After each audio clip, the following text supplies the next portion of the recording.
Perhaps this is a good time to stop doing full-time, but I say no.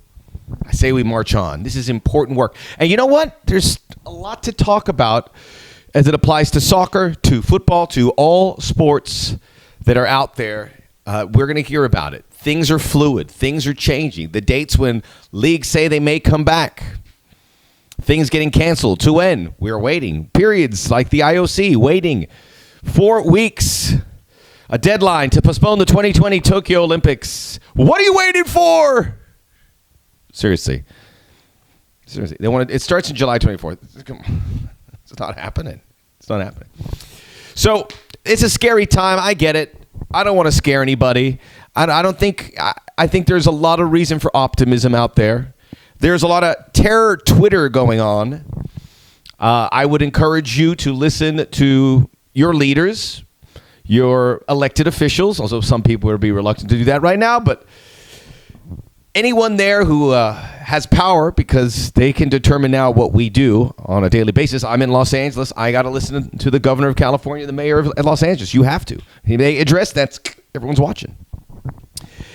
But there are other people in my field that are terror tweeting, and I wish it would at least slow down. I send tweets and Instagrams telling people what to do. No one wants to be told what to do, especially repeatedly, but we can take it. We haven't heeded the warning yet of people. They're going to lock everything down because we as a group can't discipline ourselves and stay out, or stay in, I should say. But I get it. I don't want to hear what to do, but we have to listen to certain people, but we don't have to listen to everyone. So you can tweet out there, but don't patronize and repeat and repeat. Certainly there are people who need to be treated like children, but that doesn't mean you do it. We get it. The top drawer people we listen to. Other folks pump the brakes. And you know what? You know you are. A lot going on in that department. But we're not going to be scared. I feel great. Chilling out and the drinking for a little bit. Going for some runs. Very important. Bike ride with the kid. Although it's raining in Los Angeles, that's not fair. I like to doll myself up as I did for you for this full time. All right, let's get into it. One of the few sports that we're still running on, and there's still sports going on as I record this, was the Australian Football League. And they would put the games on Fox Sports 1 and Fox Sports 2 late night here in the U.S.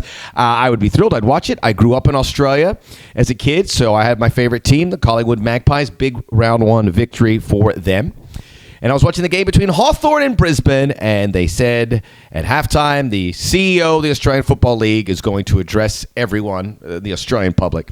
You figured it was to postpone the season, which it was. They got through one round. So you're just waiting to hear what it was. But it was worth hearing from him because the message was very different to what we've heard from leaders of other significant leagues and sports who pretty much across the board would say we're suspending play, bear with us, make sure you do everything you need to do to stay safe, wash your hands, the whole thing, the whole messaging, which you've heard probably more than you care, but we always need to hear it enough times.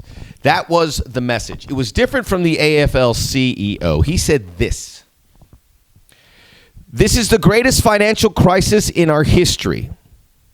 To say this is the most serious threat to our game in its 100-year history is an understatement."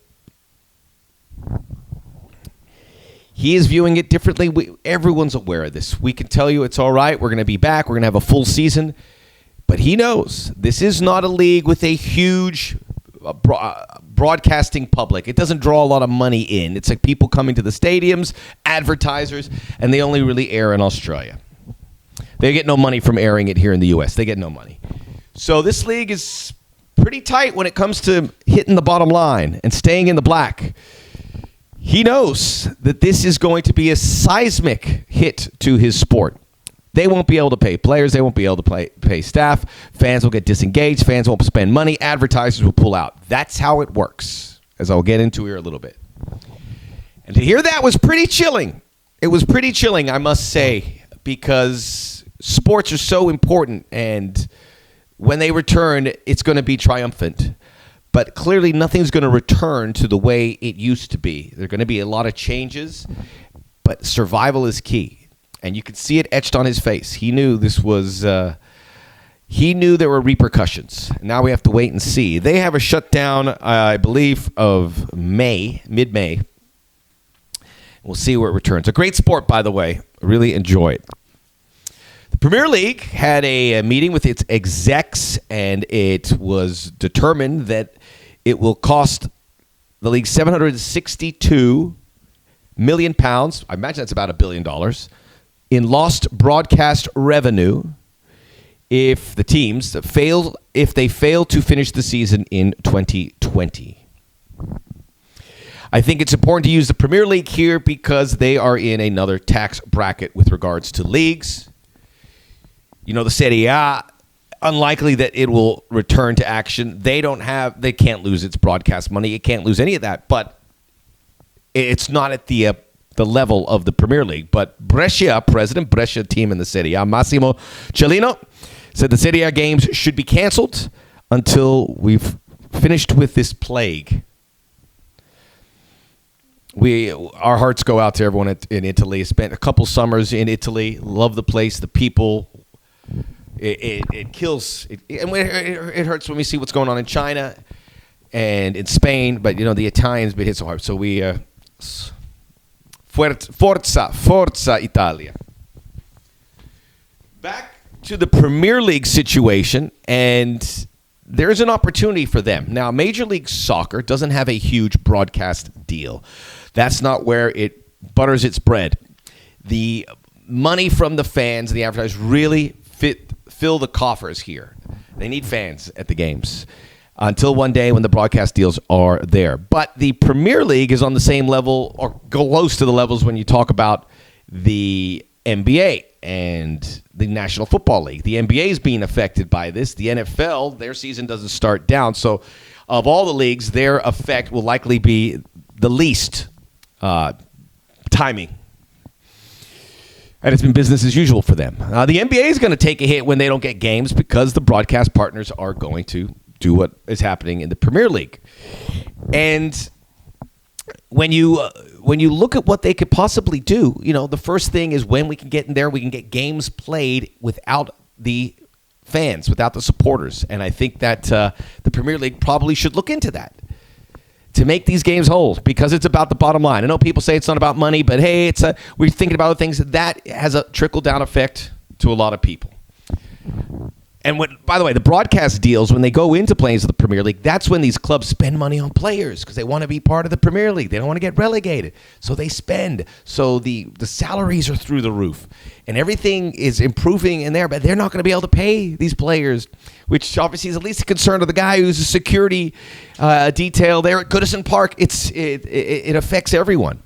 But that's such a huge pound sterling sign attached to that. So I would imagine they'll play games without supporters, and it's not like, hey, can we finish another 5? No, they want to complete the season. They have they have 2 months left, less than that.